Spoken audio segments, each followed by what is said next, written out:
I used to walk the same path home from work every evening.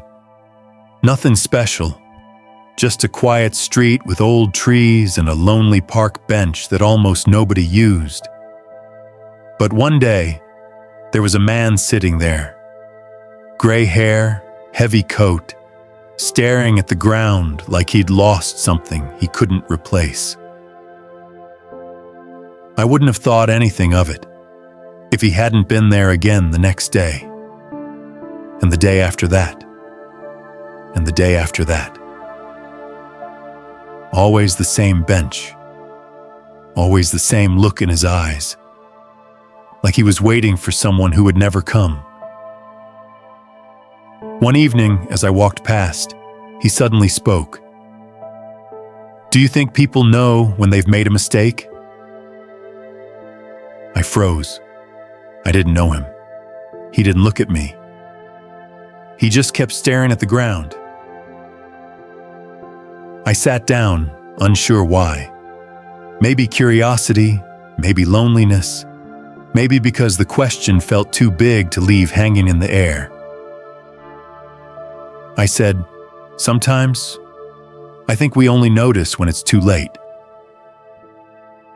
He nodded slowly, like he already knew the answer. We didn't talk much that first day, or the second. But he became part of my routine. Some days we talked about nothing. Weather, birds, the way the sunset looked. Other days he asked strange questions. Why do children forgive faster than adults? What do you think people regret the most? Why do we wait so long to say what matters? Weeks passed before he finally told me why he sat there. He said he used to bring his daughter to that park when she was little. They would share ice cream, feed the ducks, chase each other around the swings. The bench was their spot, where she would rest her head on his shoulder and tell him about her day. But then she grew up. Life drifted. Words got sharper, calls got fewer, and somehow, without even noticing, they had become strangers. The last time they spoke, they argued. He didn't even remember about what, only that she walked away angry, and he was too proud to call her back. Now she lived in another country. They hadn't spoken in years. He said he came to the bench because it was the last place he remembered feeling like a father. One evening, it was raining hard. I didn't expect him to be there. But he was, soaked, shivering, staring at the empty playground. I told him, "You should go home." He smiled sadly. "I am home." And for the first time, he cried. Not loudly, not dramatically, just quiet tears that carried the weight of years. I didn't know what to say. I wasn't family. I wasn't a friend.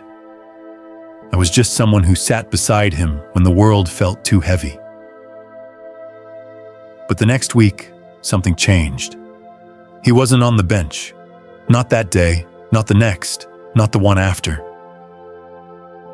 I thought the worst. I even checked the local paper. But on the fourth day, there he was, standing, not sitting, with a phone in his hand and a shaking smile. "She answered," he said quietly. She wants to see me.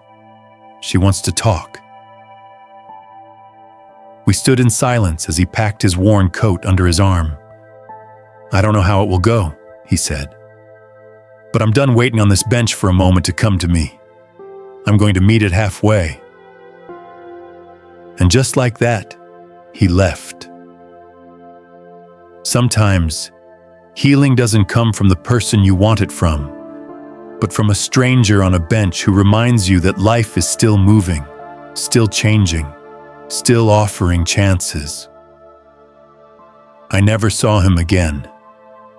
But every time I passed that bench, I look at it and think, maybe this time, someone else gets their chance too.